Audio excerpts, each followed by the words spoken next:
them down. We'll all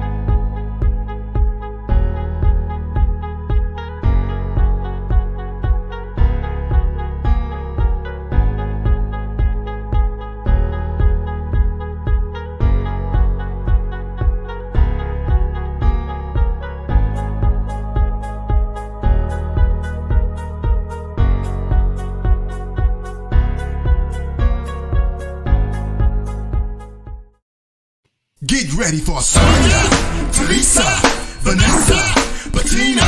Come on. Say what? Come on. Say what? We got hot topics. We got what the fudge. So bring it on. Say what?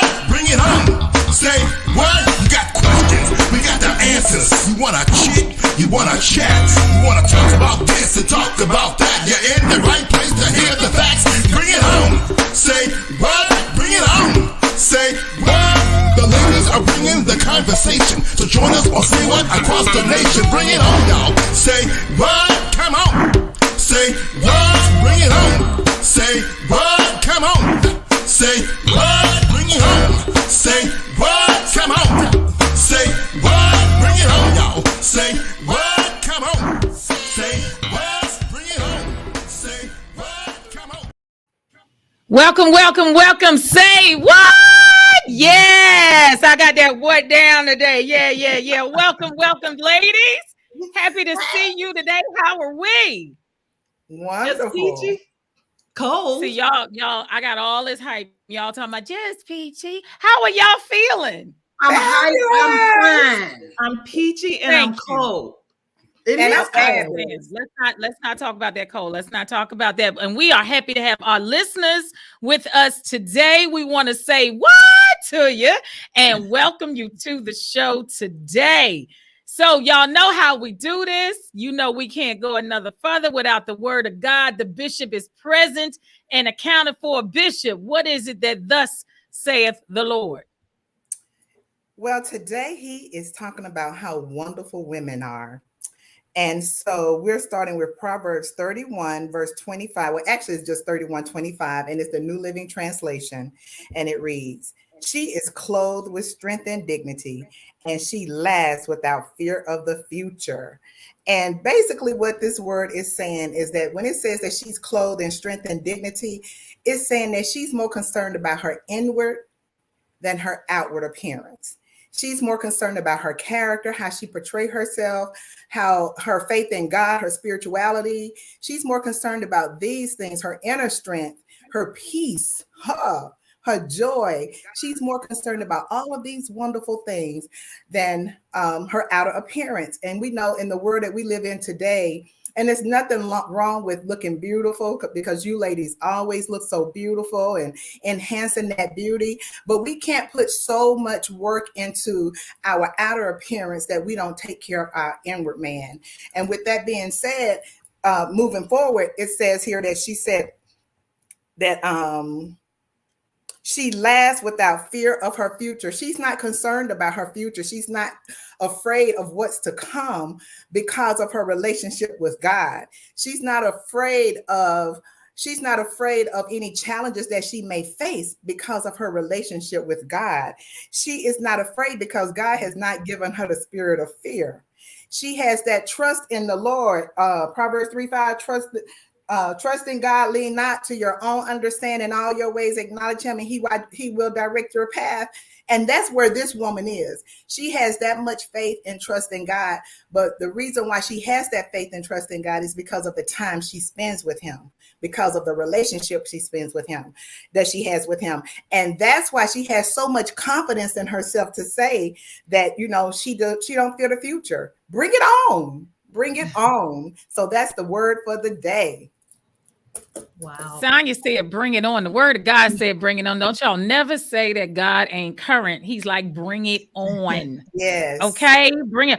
I love the part that she's not concerned about her future. Yeah. Mm-hmm. That is an amazing scripture. I don't care what you read in what version you read it. To not worry about your future is amazing. What do you think, ladies? I mean, can you imagine really truly not worrying or being concerned about your future, in this day and age with so much going on, if we just really truly did not worry, we wake up every day and be like, whatever, bring it on, as Sonia just said, and not actually, was really concerned about, tomorrow, even though tomorrow's not promised, but, we still are concerned about our future, our kids' future. It would be so amazing if we could truly be that. But in keeping it real, it states that, but it's difficult to do in a lot of ways. It really is. And I also like the part where she's clothed in dignity. Sonia mentioned not being so concerned with the outer appearance, but the inner appearance. I was just thinking when she said that, I thought about all the plastic surgery that people are having and whatnot for the outer appearance. If that's what you want to do, go for it. I'm all for it. I'm not knocking plastic surgery, but I said that only to say, what if we put that much time and energy into the inner man, our inner selves, and work on our inner selves to make it even come close to matching up with our outer bodies. Can you imagine how we would be inside and out? It's just something to think about. Just something to think about. Absolutely. Miss Bettina, what are your thoughts about the scripture today? Junior Bishop coming on in, if you will. Come on in. As much as we like to believe as our human selves and we have faith, we do concern ourselves with the future. I like that we should not be concerned with the future. Right. Work on what you can work on and deal with what you can deal with. Do what you can do today and know that God has your future under control. He's got all of this. He had you before you knew you were had. So he's got all of this under control. And, admittedly, of course, you want to plan for the future for your children. You make doctor's appointments, you this, that, and the other. But the reality is you got to let God be in control of all of this stuff. Amen. Absolutely. Absolutely. The junior bishop has spoken. And we appreciate you. We appreciate you a lot.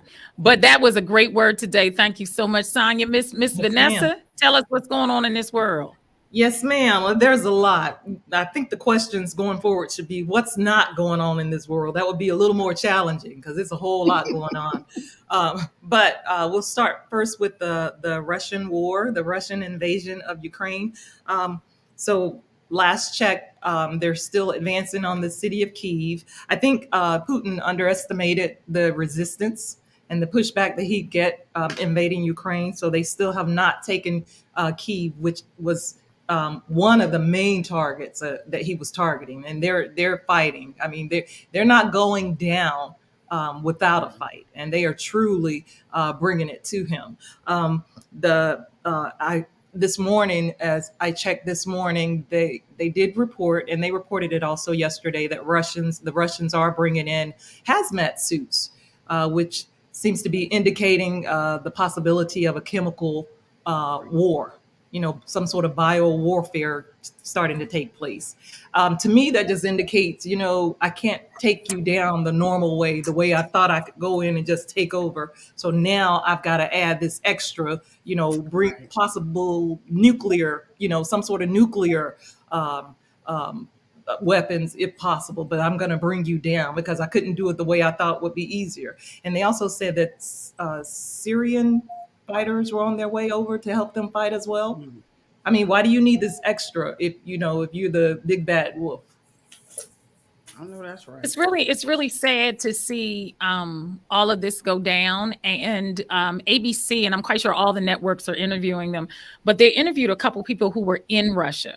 And a lot of the news networks have shut down based on trying not to give anything to Russia. They won't allow them. They won't allow them. Right. And they're not allowed. If you are caught saying that you are the opposition, they can put you in jail for 15 years. 15 years, exactly. And and it's the same thing that we heard, 2022, same thing we heard from 2016 to 2020. Oh, that's fake news. Isn't that ironic that you hear that and then see what's going on? But they interviewed one lady, she was Russian, and she said, I don't believe what's going on. And what's really sad is a lot of the Ukrainians have family members that are in Russia. Right. And they said they were talking to a grandmother and how she did not believe that her family was being bombed. It's just really sad to see. That's because they don't have access to anything. Bettina? Right. No, I mean, I just, they're shutting it down. They're doing exactly what a dictator would do, right? Absolutely. So we're going to stop you from getting any news, any information. And for a grandmother to say that nothing is going on means all you're getting is fluff, okay? You're not even getting news. You're just getting fluff. Right. And so it's sad because the rest of, the world are watching this, sadly standing by watching, and in some cases, helplessly watching. Mm-hmm. I mean, I wonder, how did they explain McDonald's leaving? McDonald's had been there for 30 years. Everybody's pulling out, and you're still saying nothing's happening. Come on, your money's worth half a penny. Half a penny, right? It's worth less than a penny. I mean, but nothing's happening. Come on now, are we just that much in denial? Well, what's really sad is watching this go on I'm sorry, Sonia, watching this go on, and they're taking all these things and it's really throwing them into a depression, but the president does not care. And he is, just doing whatever. And now their economy is in the toilet at this point, and he has no let up at all. I'm sorry, Sonia, what were you going to say? Actually, you kind of said some of what I was going to say, but I just wanted to add, and I saw Mark put up that prayer changes things, and that is so true. And adding to what he just said is that we don't know the outcome. We don't know what God is doing. We just have to trust what he is doing.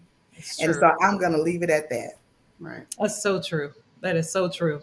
And on that note, I'll move on to the next story with Jussie Smollett.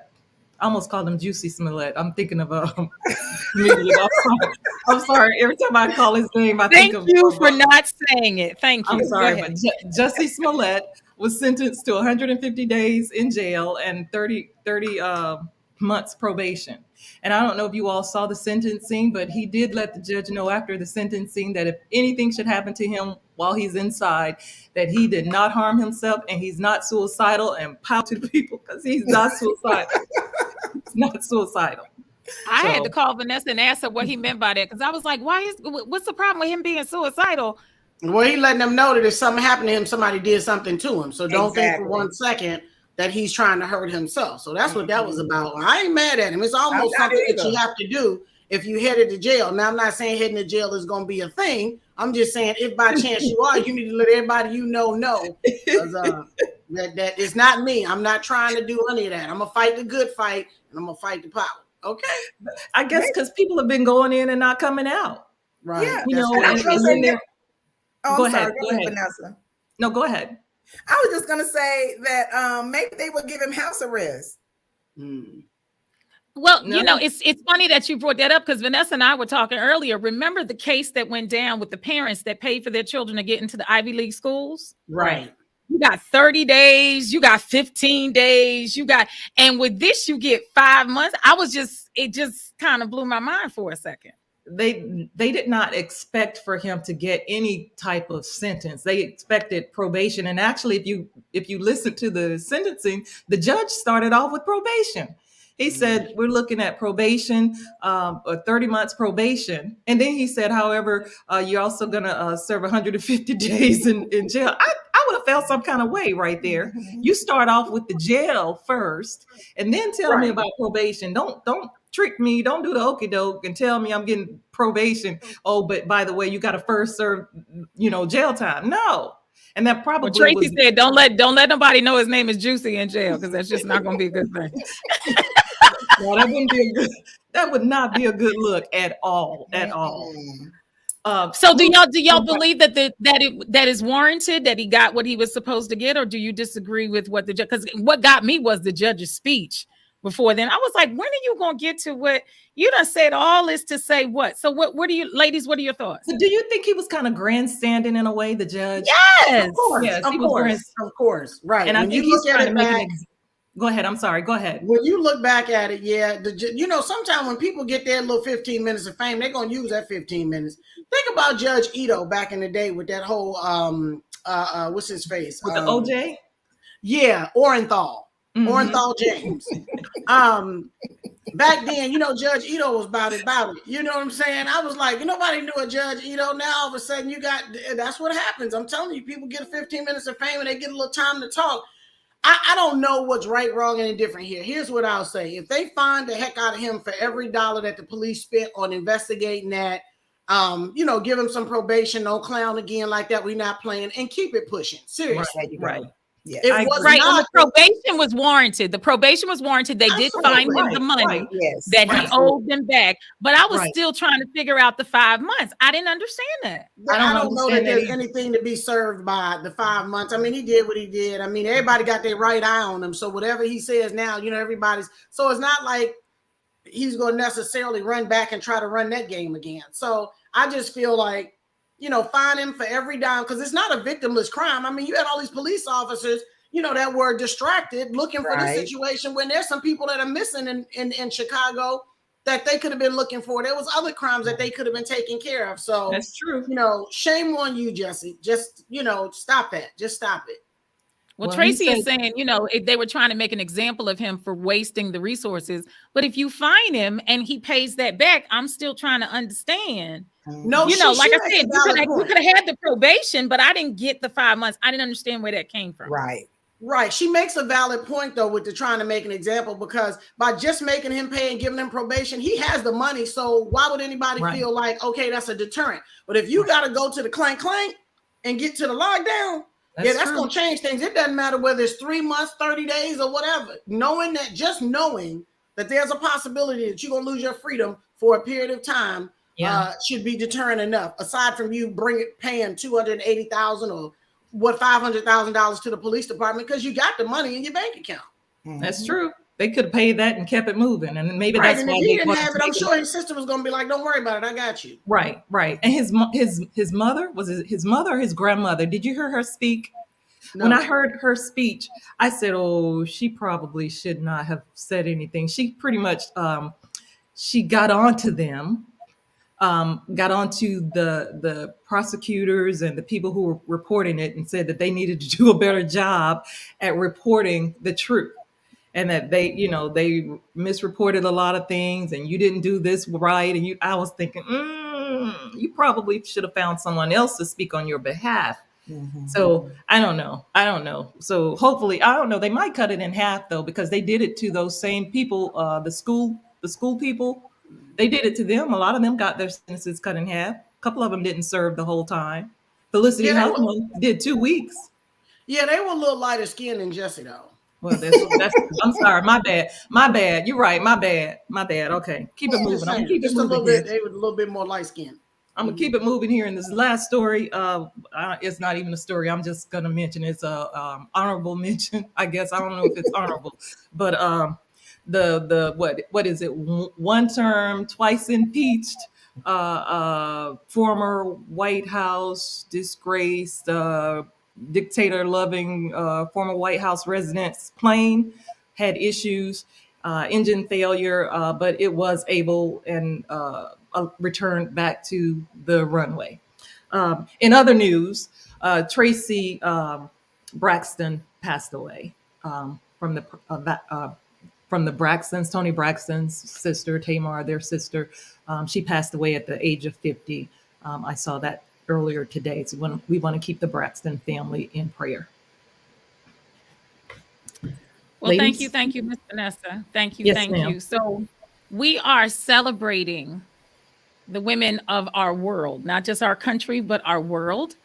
And I want to bring to light, we're going to be talking with someone a little later, but we want to at least acknowledge some people. And I wanted to bring to light Maya Angelou, who is one of my favorite poets.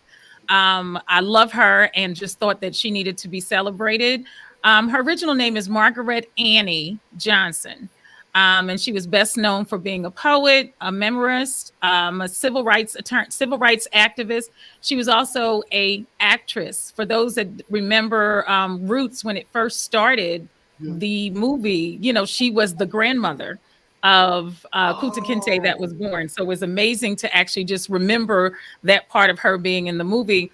but she was best known for her book, I Know Why the Caged Bird Sings. There are so many people that talk about reading that book and it freeing them and opening them to be able to speak their truth and not feel like they were caged.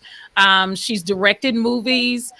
She was also in Porgy and Bess, the musical that came out, I want to say 50s or 60s. And she was best known also as being one of the best friends of Oprah Winfrey. So we want to celebrate Maya Angelou and just remember the accomplishments she did and the contributions to our world. Yes. So we just wanted to definitely celebrate her. So Absolutely. Miss Bettina, what the word? What the fudge? I know it baffles you sometimes. So yes. To come from Maya Angelou and have to do what the fudge, I just had to, Right. It's a hard act to follow. However, I take my position very seriously, and when I bring what I bring to you, and as always, sometimes there's a requirement of a moment of silence, which I will give you, and then I will do the breakdown and allow you ladies to give a little commentary. Talisa, if you will.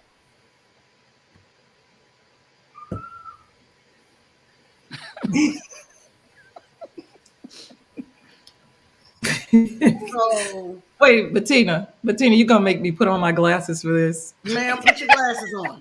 Ma'am. I was trying now, but oh my goodness, I need to make sure I'm seeing what I'm seeing here. Put your He got a roller set. I see. I see. What you say, Bishop? He got a roller set. So when this was sent to me, Wow. the first thing that came to mind was, Wow. what the fudge, right? And so, however, I have to go with credit on a few things, okay? First of all, the curls that he has in the area where there is hair, that's not just regular hot curler. That's them old clackers you have to put on the fire, and you have to clack, clack, clack, clack, clack, clack, clack, clack. You got to blow the steam off. Wait. No, you don't blow it till you get ready to put it on the head. And when you get it on the head, so you don't, and then you blow that thing down. But you got the clack, clack, clack, clack. Everybody can clack, clack. I can tell the difference from a plugged-in hot curler curl from a clack, clack, clack. Okay, and that right there is a straight clack, clack, clack. So that means somebody old school, somebody's old auntie thought this was a good idea, and he said that's exactly what this is. Because if you will look up at the front, if you look at how he has his cut, okay, he all shaved up and trimmed up and everything. And so I don't know. And then he looked like he want to be a little bit of a thug because he got a tattoo right here. Not that everybody with a tattoo is a thug, but then he can't resist the urge to get his clack, clack, clack on. Why he look like he in the movie Hustle and Flow? See, Hustle I and just Flow. Okay. And then wait. we missing hair all in between and twixt the middle. Yet we got a little something right there on that front where we can put a little Earl on it. That's not oil, that's Earl. You'll put a little Earl on that thing and swoop that over to the side and the front. But wait, is that weave in the back? Is it weaved in? It looks like it might be a little weave. I'm not sure if listen, whatever it is, the clack, clack, clack happened. Because look at the deep, twist on them curls. And then they use the real small one because you got to change curl depending on what your length of your hair is.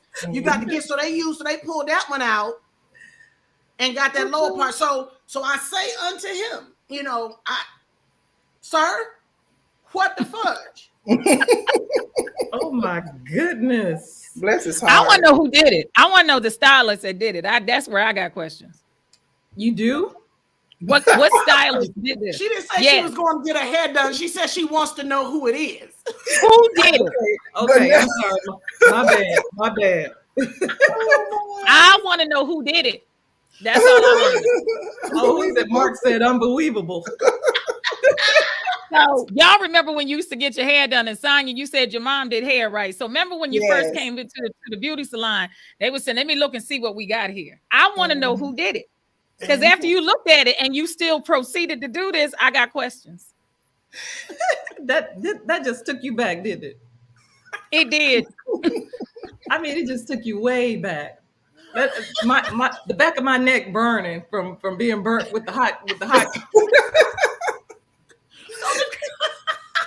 It just gave. I got a mark on the back of my neck just looking at it from being burned. Right. That old burn, or that tip of that ear, or that The tip of tip that of the ear, ear. right there. You had to that hold the you ear gotta down. You had to yeah, hold the you ear got to hold down. that. You got to do this. Right. And you know they be saying to you, keep still so I don't burn you. Oh my goodness. First of all, anytime somebody got to tell you to keep still so that you don't so you don't get burned, that might not be the hairdo for you. If I got to be going straight into a danger zone just to get my hair right. See, and Shanita said people would come to our mom's shop and ask for miracles. That's a miracle right there. And that's a true miracle. That's a Right? true miracle. That's a true miracle right there. I don't even understand why that's even worked on. But of course, knowing Miss Bettina, she goes and finds these people. Listen, I don't create these stories. I just report them. So you didn't talk to him at all? Really? You didn't talk to him at all? When I get a chance to holler at him, he wouldn't answer none of my calls. Oh God. Oh my goodness. Oh my goodness. Well, that was amazing. Thank you, Miss Bettina. We thank you for the comic review, because that right there just didn't even make sense to me. Okay.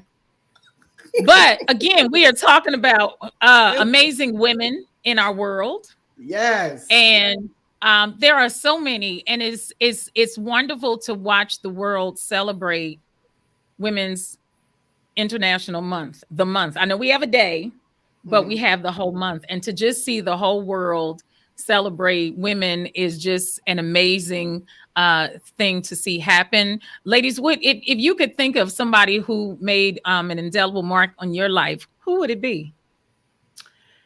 I'm going to say, I'm just going to say two really quickly. I'll say my mother, of course. And I say, of course, everybody would not say their mother, but I'll say my mother, of course. My mother was strong. My mother ended up being a single mother of 6 children.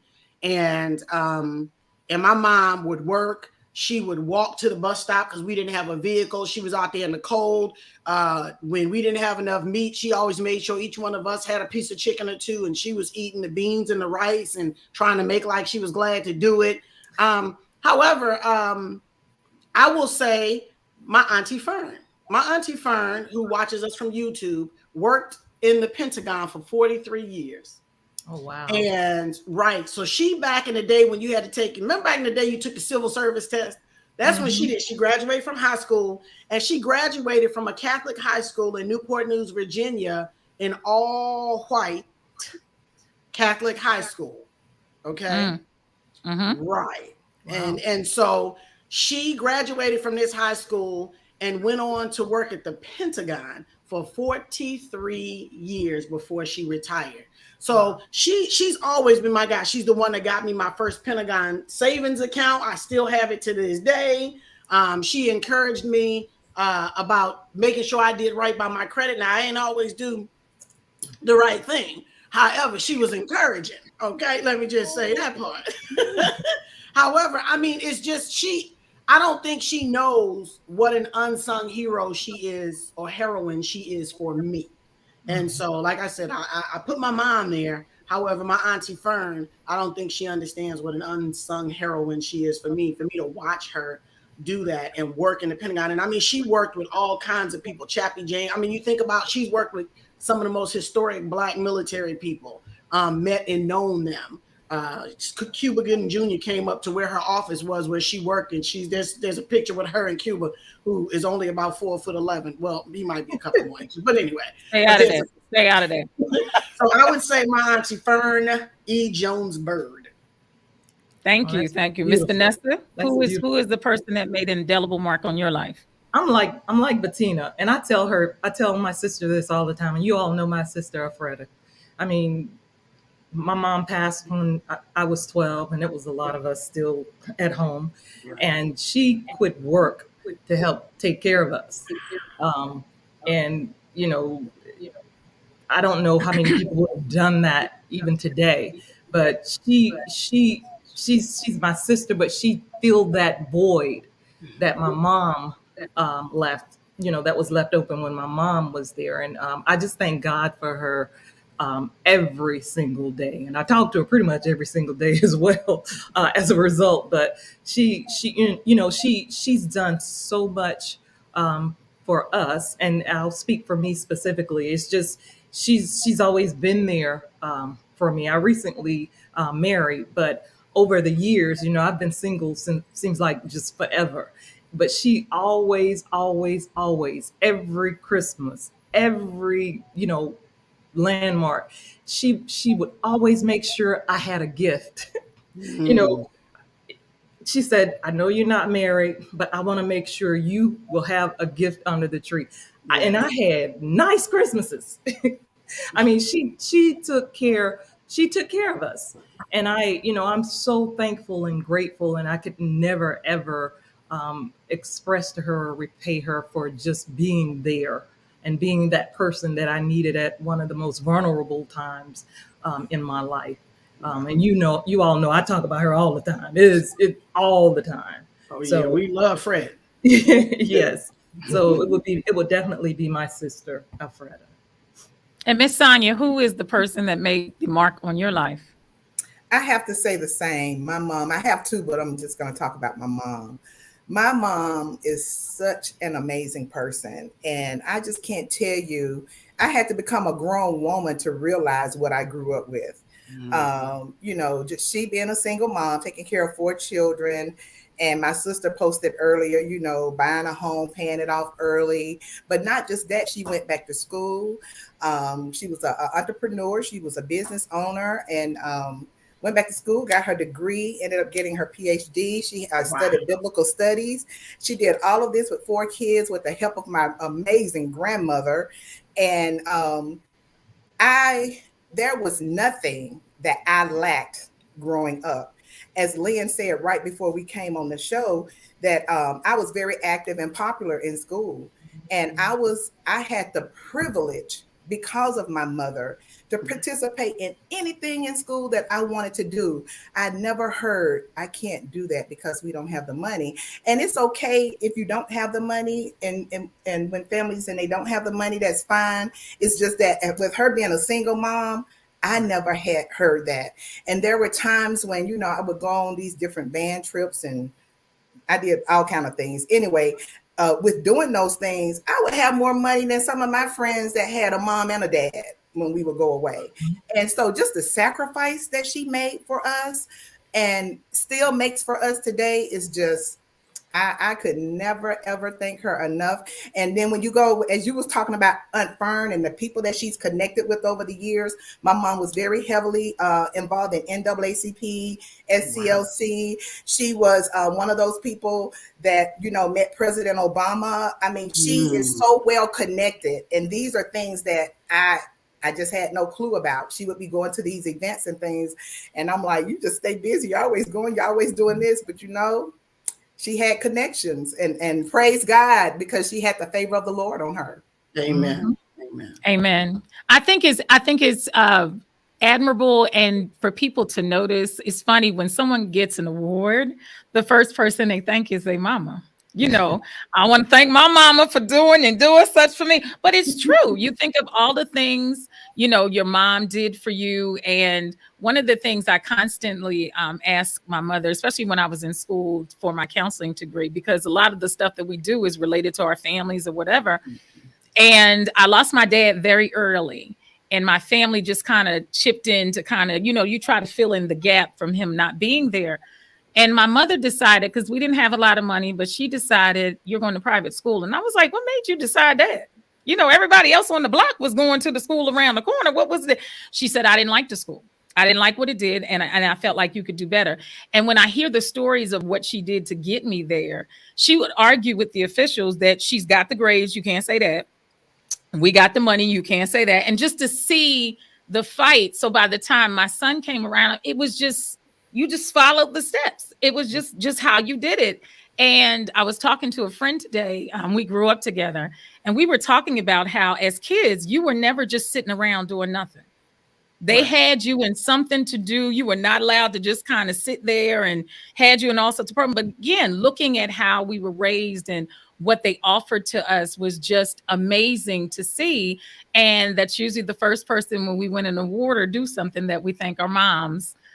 Because of such the impact that they made in our lives. So that's just something to think about, as far as the amazing women. There are so many amazing women in our world. Right now, I am just so thankful and admire the women, because they're right now letting women and children only out from Ukraine. Mhm. And to hear the stories and the interviews, that they had to walk over bodies, they had to get what they could and drag that and get the kids out the door. Russia hit a maternity ward, and you see the women coming out of the pregnant and Yes. had the some on their face. I mean, the strength of these people is amazing to see, and to just admire, what it takes to be able to hold that family together. The little kids grabbing their toys and the book bags and stuff. It's amazing. What do you ladies think? I saw on the news one day this week, and speaking of the resilience of women, Mm-hmm. and once we were little girls, and this little girl was singing "Let It Go." And Yes. she With just Frozen. started singing that little song, and everybody in the room, because they were in an underground something and bunker. And so she just started singing, and everybody just got quiet and let her sing. And I can just imagine, how that encouraged the people sitting there at Right. that moment, and just for a moment being able to not think about your circumstance and let it go. And Right. so it's just little things like that. And yet again, it came through a young lady, through a female. Absolutely. Absolutely. And to leave your husband behind, to leave your sons behind, because they're not allowing any men over the age of 18 up to 60 to leave. So you got to hold all of this. And again, you get to see the strength of women. Bettina, what are your thoughts about that? Well, I mean, it's for me, it's not anything surprising. We've known since the beginning of time how strong women are. And so watching them with their children, and I was watching them in Poland. One lady got down on her knees and she said, "Thank you so much, Poland, for letting us here, for welcoming us, for allowing us to be here." She just dropped down to her knees while she was in the middle of the interview.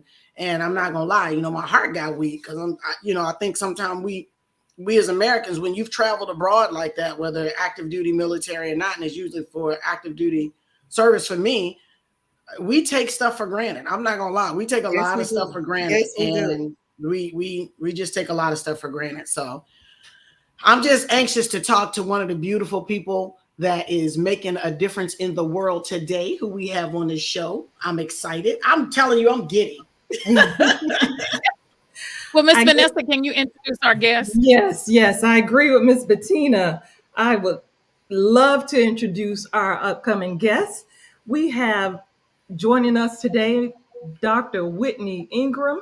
She's a Georgia native, raised in Stone Mountain, graduated from the University of Georgia with her BS in physics in 2011 and PhD in physics in 2016. Come on now. I know, right? Just right there, just stop right there and just go.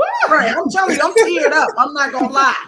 She holds the honorable distinction of being the first African American female to graduate from UGA with a PhD in physics. Her research focus and dissertation were on the fabrication and application of plasmonic nanomaterials using nanosphere lithography. Did I do that or not? Did I That do was I did perfect. it? That was beautiful. You better come on through, Whitney. Whitney has authored and co-authored over 15 publications under the training of her mentor, Dr. Yiping Zhao. Most notably, in 2015, she was selected as one of 65 students from the United States to attend the Nobel Laureate Conference in Lindau, Germany. Currently, Dr. Ingram is a senior R&D engineer at Sandia National Laboratories, SNL, which is a government research facility that specializes in advanced defense and intelligence technology, in addition to keeping the U.S. nuclear stockpiles safe and secure. In addition to her dedication to work, Dr. Ingram has remained dedicated to encouraging STEM for the next generation. Ladies, Hallelujah. help me welcome Dr. Whitney Ingram. I wish we had that. Boy, that Wow. was a Thank you so much for having mouthful. me. Oh, absolutely. Thank you. We Thank you. Thank you appreciate for you. joining us today. Now, what I want to do, I just read your bio. So for people like me who read that and it could be somewhat Greek, can you No problem. briefly explain to us what the nanotechnology is that you did your dissertation on, and also tell us what you're currently doing in your current position with the government? Absolutely. So when I was a PhD student, I worked on something called nanoplasmonics. And like to just kind of give you an idea of the nanoscale, just think about maybe a picture that you might have seen of a blood cell and just divide that 1,000 times smaller than that. It's not something that you can see with the naked eye. So a lot of what we do is when you work with things that are that small, you have the ability to be able to trick things. Like you can make light act in unique ways. One of the things that I was working on was cloaking technology. So you can make invisibility cloaks, like the kind that you see on Harry Potter. And to be able to do that, you have to work on a scale that's super small, and you have to work with a super a unique kind of material like gold, silver, and there's a lot of machine or fabricated materials that you can make. And there's a lot of different things you can do when you're working on that scale. But I was interested in light. So how can I manipulate light in ways that you wouldn't normally see in your daily life? And so cloaking technology was one of them, and making unique sensors, like using making something where you can put your saliva on, and I can detect almost everything that was in there. Very highly highly useful sensors that are still being patented and used. Wow. For different technologies, some that I worked on and then some that other people worked on. And I used a specific type of patterning technique called nanosphere lithography, but it's really just a special way to pattern these structures in a very easy way to make these technologies like sensors and cloaking technology. And it's funny because when I started working at Sandia National Labs, it's a completely different field, a completely different thing. I still work on very small scales, but if you open up the back of a computer or your phone, you'll see this chip in there. It's like a processing device, a central processing unit. And what I do is I work with a team of people to help build that. What we do is build something specifically for the government. So imagine if you have a computer that's going into space, or something that's around like a nuclear weapon or something that has a high amount of radiation. You just can't go to Intel and be like, hey, can you make me a computer chip that I can use? You have to build something that's unique to that can withstand that. But that's not something everyone needs. That's just something the government needs. So we work to build that. We're the only people in the country, probably even the world, that can build this technology, which is called radiation hardened semiconductor devices. So everything we build is designed to withstand high amounts of radiation. And Wow. yeah, so basically, they go inside weapons, warheads, things like that. But it's something that we build at Sandia National Labs. That's amazing. Thank you. Thank you. Thank you for explaining that. Bettina, did you get that? Listen, not only did she draw me in, when you were explaining and reading her bio, I was getting all verklempt over here because I just am so proud, like she is my own child. You know what I mean? Yes. And then to listen to her explain what it is so eloquently to the layperson, to where I was even more interested, because I'm retired Air Force. So when she starts talking about she's working for the government, and she explained it by using an example, looking in the back, like at the chip in the back of your phone, an example where we can attach ourselves to it. That it's amazing. It's absolutely amazing that this young lady has done and accomplished the things that she's accomplished. I'm blown away. Yes, ma'am. Miss Talisa. Absolutely. I just hearing about, what's going on is amazing. And I have a question for you. Realizing that you are the first Black woman to graduate from University of Georgia with a physics PhD degree. How did that feel? Did you know that ahead of time? Did they tell you closer to the end? How did you feel when you found that out? It was surprising, because to be honest, if I hadn't asked, I would have never known. So my mom likes to share this story too. So Mary Frances Early, who was actually the first Black female to graduate from the University of Georgia, she gives a talk every year, and I happened to attend. And I was saying, like, I think I might be the first, and I was already like a maybe first year PhD student. And she's like, if you think you are, you need to get it published and like look into it.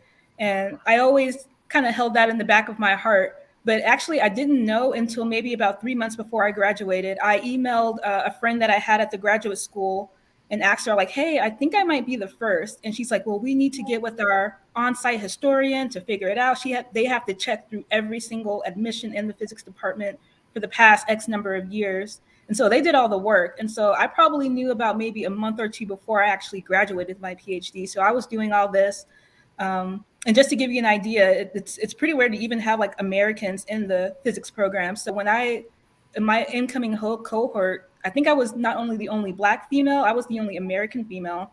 In fact, my best friend was Sri Lankan in the program. So that's just to give you an idea of how rare it is, but it's already rare on top of something that's already unique because there's just not that much interest in physics to begin with. So a lot of international students, fill that entrance requirement. It's amazing that and you graduated what year? 2021? I graduated with my PhD in 2016. 2016. So, I mean, look how late it is, Yes. And just actually having this happen. That's why I said, did it blow your mind when you thought of it? Yeah. Because that's an awesome accomplishment. And just to have that on you, it's like, wait a minute, maybe I am. So, Yeah. Sonia, you have a question? Yeah, I agree. I think, honestly, when I tell people, they're like, UGA? Are you sure? Like, surely there's more. And so, honestly, I'm just as shocked as everyone else, but I think it just goes to show that that's where we really are when it comes to the representation of Black females in physics. It's very rare. Sonia, you have a question? I am just so proud of Dr. Whitney. As you ladies know, I've known Whitney since she was a very little girl. And I tell you, her mom and I talk often about her accomplishments. So Whitney, I just know I am so proud of you and your accomplishments. And I know God has much more for you. But one of my questions is, when you speak to students, what do you say to students, specifically girls, to inspire them in the field of science? Yeah, that's a good question. So a lot of times when I talk, it depends on the age. Like if I'm talking to older students, typically high school, maybe college, I always hear like, oh, I can't do physics. Oh, I don't like math. I often try to target the younger kids. I target all age groups, but a lot of times when I'm talking to kids, if they're young enough, I just try to tell them how much fun it is. Like, for example, last year, there's this program called Hour of Code where you can teach kids on how to code, and it's through a game. And I think some of the ways that I want to change and just kind of change the way people think is you don't have to be a super genius or to understand mathematics to the highest level to have an interest in science. I just want them to see that it's fun, because even for me, like when I grew up, I always knew I wanted to do science, but it really started off in a really unique way. Like I was born premature. I weighed like 1 pound, 12 and a half ounces, I believe. I came into the world thinking that I might have some learning disabilities. So my parents were actually really on top of me. I hated school box because I always had to get workbooks from there, but they were really on top of me in terms of making sure I stayed on top of my education. So for me, it wasn't just about going to school. It was about what did I learn after school? Because if I was doing these workbooks, I was getting that extra education, but also too, I loved arts and crafts. So I love being able to build things. And I happened to come across this science, like 101 science projects for kids. And you could build little things like a merry-go-round or make art projects, things like that. And honestly, that's how I got into science. It wasn't because I read this article and I was like, that's what I want to do with my life. It was just a combination of different exposures to an interest that I already had. So what I try to do is tap into that with young kids, because I think at the end of the day, most kids, most people, they already have that inherent curiosity. Like, how does the world work? Why does this happen? What is going on? Like, why does the wind move this way? And answering those questions and making sure that you retain that interest and doing it in a fun way is important to me. So a lot of times when I'm talking to kids, I just try to make sure that they're having fun, because that's going to engage their interest long term. And then I also tell them, like, hey, you can make money as a scientist. You can have a career as a scientist. Like, we got to let them know that there are careers out there that they can do, because I think even when I was a kid, I didn't know what a physicist could do other than, like, the famous ones like Albert Einstein. He was a professor, Right. but he also was engaged in working with the government on nuclear weapons as well. So there's a lot more to what people can do. Like, even if someone's like, I don't like physics, but I like literature and English, like, that's great. We need patent lawyers. Like, scientists need patent lawyers. We need people who can write very well, because a lot of times there are scientists who rely on like technical writers to actually help them with their writing. So I tried to let them know, like, hey, whatever you're good at, that can be used. Just keep doing what you're doing. Oh, that's interesting. Dr. Ingram, one of the questions You say that because it helps people recognize that I'm stuck. one of the questions that I wanted to ask was, during your time, during this journey, what were some of the, I don't know, were there any negative aspects to it? Did you encounter any pushback from people along your journey to try to prevent you from achieving your goal? No, I don't think that I have. I think a lot of times I was the type of person who wasn't going to let anyone or anything kind of stop me from doing that. I think early on I did get a lot of questions on, like, what can you do with physics? Like, you can't.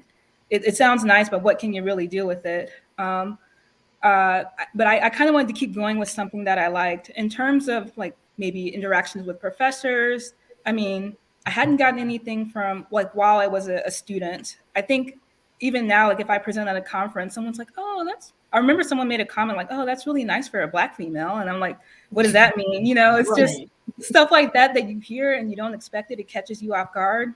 Mm-hmm. But honestly, I would say the biggest detriment to anything that I experienced while I was in school was probably myself. I doubted myself a lot.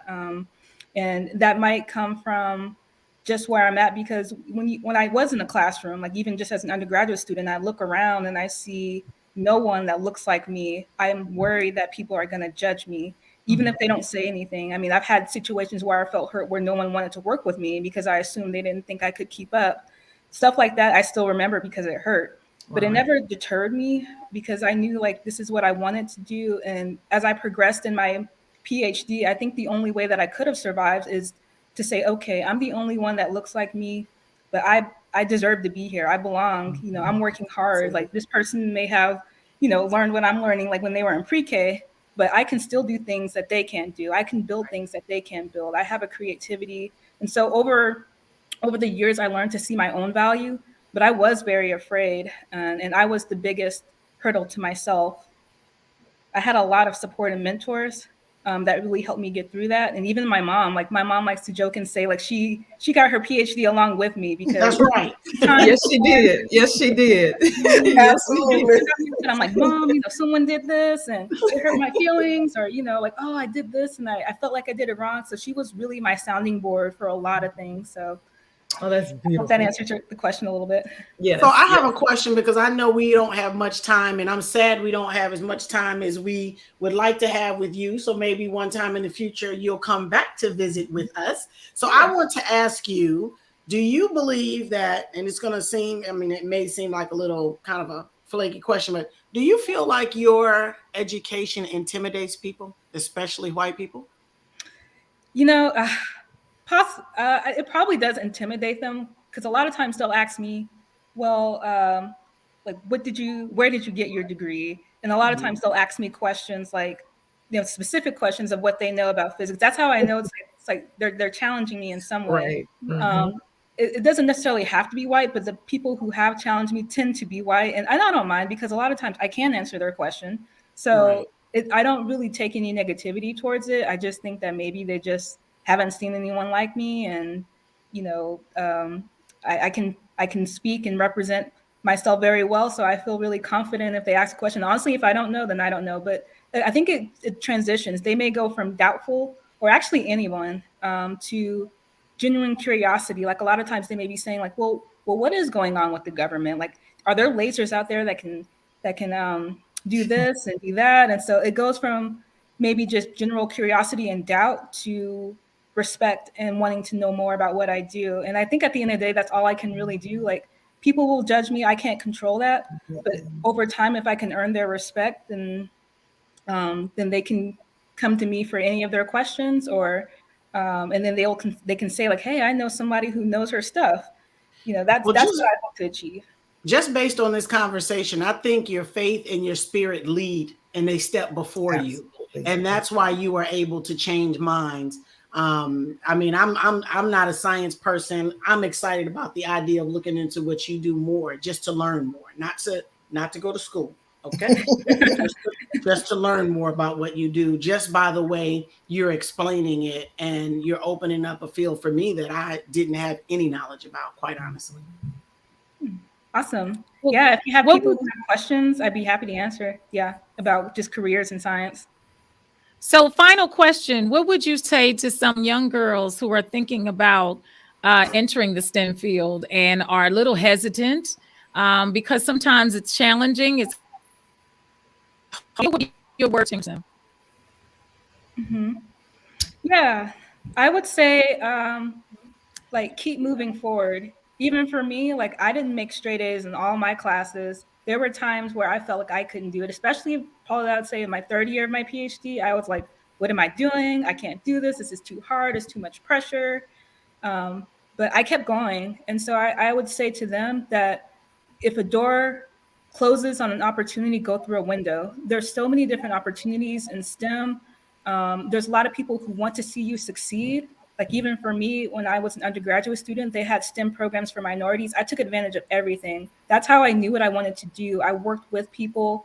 I worked as an undergraduate student in these labs. So it wasn't that I didn't know what I was getting myself into. And I would encourage anyone who's interested in STEM, like, do some kind of internship, do something to where you can see what you're doing, because you need to see if this is something that you want to do, because it is hard work. It is a commitment. Yes, I've spent like late nights working, but it was a labor of passion and love. And if it became obligation, it would have been torture. So you definitely want to make sure that this is something you want to do, but also take the time to really experience it and be around people who have been in the field, because they can give you a lot of advice. Definitely have some mentors. Absolutely. I think that's what I would say. That is so wonderful. That is so wonderful. This has been enlightening, and I wish we had more time. I really wish we had more time. It's such a pleasure to talk to you and see that you're just blazing all types of trails. And I was trying, I know we spoke earlier, and I was trying to find out how many Black women have PhDs in physics. And I just found something dating back for 2019. I'm not sure if there's others out there, if there's other articles out there that can tell me the definitive number. But from May 2019, from Physics Today, it said that there were fewer than 100 African American women who have PhDs in physics. Wow. So that in itself is a feat. Whether it's fewer than 100 or 100 or 125, that's still amazing that you're amongst that number. So that is definitely something to be celebrated, and we celebrate you here on our show. And thank you so much for joining us today and enlightening us, to that field, because that's definitely not something I was great at ever. That side of my brain just did not function. Thank you for having me. Yeah, you're right. That does sound about right. Like, there's been a PhD in physics woman who's been tracking those numbers, and it's around 100 or so. And I want to say I'm like number 98 or something. So It is very rare. So yeah, but thank you for having me. I'm happy to share. If you want to have me over again, I'd be happy to talk a little bit more about my journey. Yes, we do. Yes, we will. Well, thank you. Thank you so much, Dr. Ingram. We appreciate you, and we appreciate our listeners. Y'all know we always had a good conversation. So make sure you check in with us every second and fourth Saturday. We will have other people on here to talk about what's going on. We celebrate the women this month. So we encourage you to do the same thing. And we will be back in 2 weeks to be able to have another conversation with you. Ladies, you want to say bye? Yes, thank you, Dr. Ingram. We're so very proud of you. I'm just smiling. You make me smile. I'm smiling the whole time. So I'm going to be bragging about you. So we thank all of our listeners for chiming in just so they could hear what you had to say. So thank you so much for being a guest. And God bless everybody. Thank you. We'll see Yes. you in 2 weeks. Yes. What Bettina said and Dr. We'll see y'all Ingram, later. thank you again. Bye-bye. Get ready for Sonia, Teresa, Vanessa, Bettina. Come on. Say what? Come on. Say what? We got hot topics. We got what the fudge. So bring it on. Say what? Bring it on. Say what? You got questions. We got the answers. You wanna chit? You wanna chat? You wanna talk about this and talk about that? You're in the right place to hear the facts. Bring it on. Say what? Bring it on. Say what? The ladies are bringing the conversation. So join us or say what across the nation. Bring it on, y'all. Say what? Come on. Say what? Bring it on.